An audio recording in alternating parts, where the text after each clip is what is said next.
Harry Potter and the Philosopher's Stone, released as Harry Potter and the Sorcerer's Stone in the United States, is a fantasy novel written by British author J.K. Rowling and the first book in the Harry Potter series.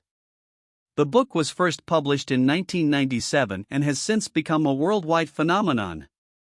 The story follows a young orphan boy named Harry Potter who discovers on his 11th birthday that he is a wizard and is accepted into Hogwarts School of Witchcraft and Wizardry. At Hogwarts, Harry makes new friends including Ron Weasley and Hermione Granger, and learns about the wizarding world.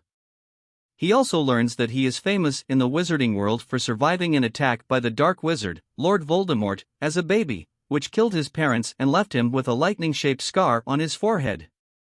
At Hogwarts, Harry, Ron and Hermione discover a mysterious stone that is the target of a group of evil wizards led by Voldemort, who seeks to use the stone to achieve immortality and regain his former power.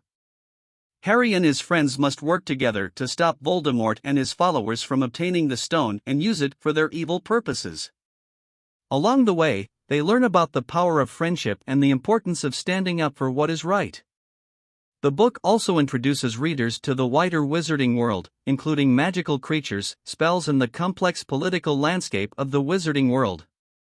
Along with the adventure, the story also explores themes of good versus evil, love and loss, and the power of sacrifice. The book was a commercial success and won multiple awards, and it's the first book in a series of 7 books, which went on to become a cultural phenomenon, with a successful film franchise, merchandise, and fan culture. The Harry Potter series has become one of the best-selling book series in history and has been translated into over 80 languages.